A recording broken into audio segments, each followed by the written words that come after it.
Welcome to the new series that it's based in the pandemic and artists that created video artwork during the pandemic.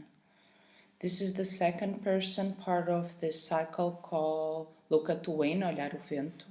That's what most of us probably felt when we were confined in the beginning of this year. And today we have Nina Sobell that will talk about her video created during the confinement that is going to be shown in Portugal in a shopping mall. So persons can regularly be doing their shopping and then they will encounter the video artwork in one of the empty shops and then they can engage with it, keeping still the safety and everything because of the times and the pandemic that we live on. And to facilitate, we also have Christina Albu, the questions and create that dialogue. So here we have now the talk about the work of Nina Sobell that is going to be shown here in the Window Museum project. Hello, everyone. My name is Christina Albu, and I'm an art historian, and I'm here with Nina Sobell, who is a sculptor, video, and performance artist. In her works, she focuses on rendering the invisible perceptible and generating effective modes of communication. She is a pioneer in terms of the use of EEG technology as well as internet interfaces. And we are here to discuss her recent video animation called Unseen, Unheard. Nina started working on this animation at the onset of the pandemic, and she sees it as a metaphor of the process of contagion. And the animation encompasses a mesmerizing series of transformations that take place at dusk. So I want to ask Nina, when did she realize that these still images, crepuscular images she was capturing with her iPhone, were part of a larger series of images, were part of this non-linear narrative she conceived for the work? Well, basically, I learned how to elongate this bounce and loop aspect of live. So I kept taking live pictures and then seeing them change and transmogrify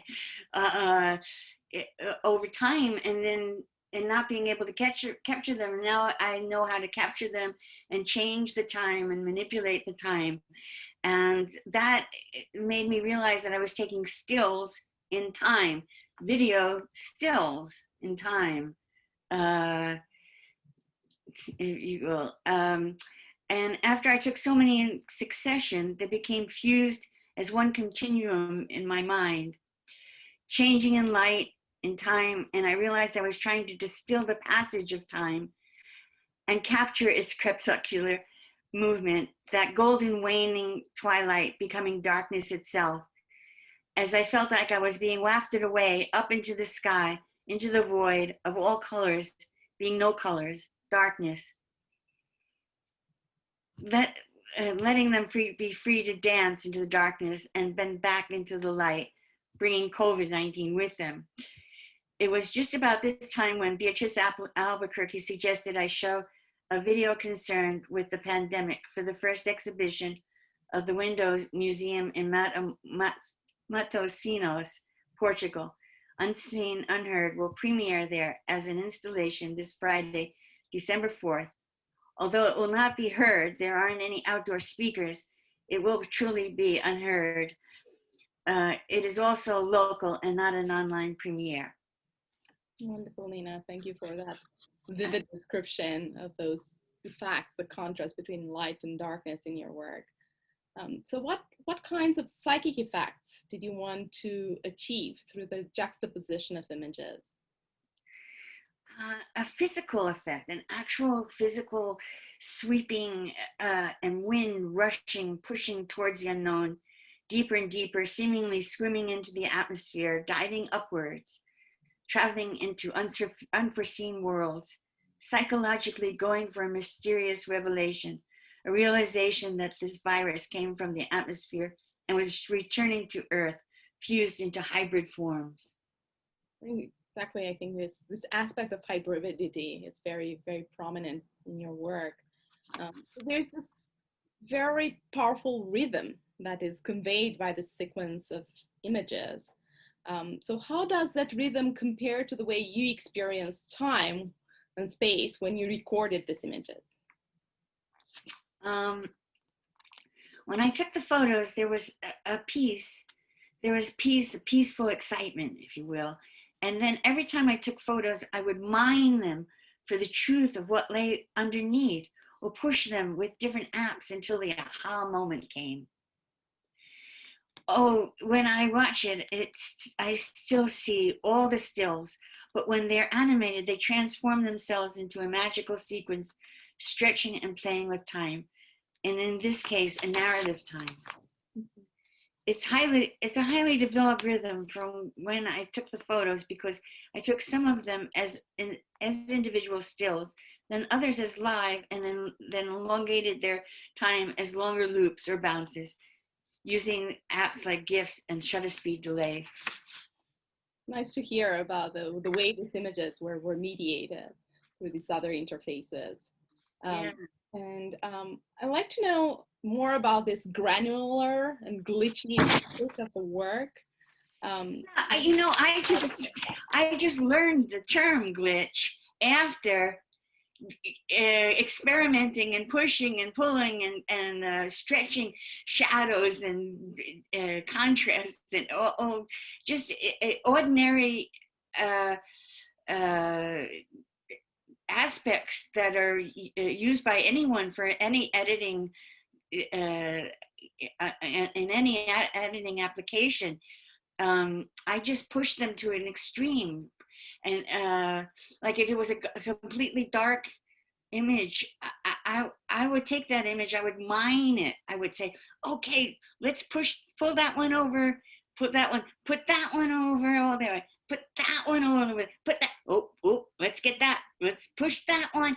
And it was just by pushing and pulling and revealing and unveiling and seeking what was underneath the blackness into space, that I came up with these images. They were magic to me. When they became magic, I stopped. I said, okay, that's it. Next. Right. It's truly and as far as glitch goes, I learned glitch. I forgot the name of the artist.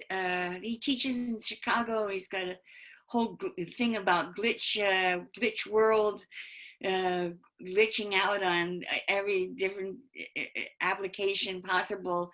And I've forgotten his name for the moment. I'm sorry, but I learned about it after the fact. I said, oh, that must be what I'm doing. I'm working with an already formed application and pushing it to the max, beyond its intended use, And we get a sense of the physicality of the medium itself in the process. It's not only the physicality of the experience that you have and the environment you're part of, but also this technological apparatus you're using for capturing these images.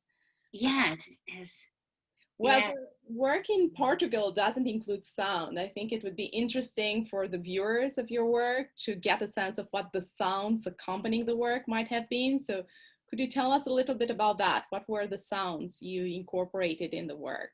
How did you I used very low frequency sounds.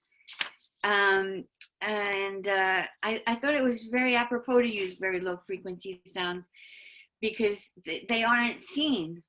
That would be why did you? That leads us to the next question. But before that,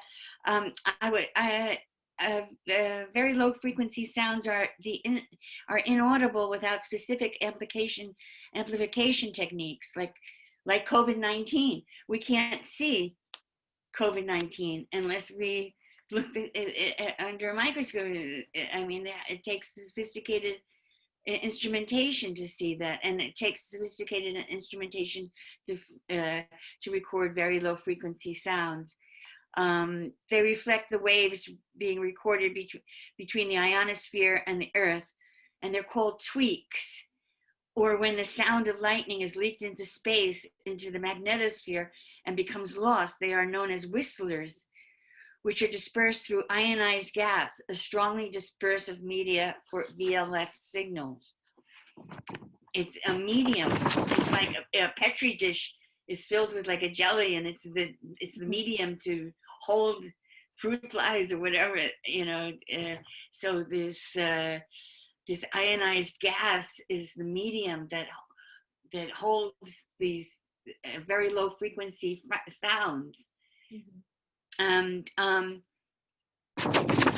you can. Yeah, this does bring me to the final question I had about the work. It had to do with this element of vibration, right? Of electromagnetic vibration before a storm, and how it might connect to the way in which we imagine the presence of the virus, the way in which we relate to the pandemic. What are your thoughts on that?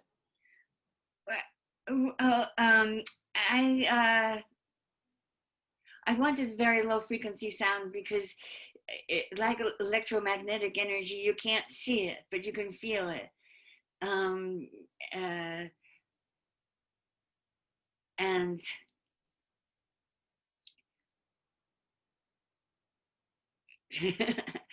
and I'm just thinking about the sounds that I got. And also I used heartbeat. I used heartbeat because I wanted something physical from myself, emanating a connection, a full connection, to be present.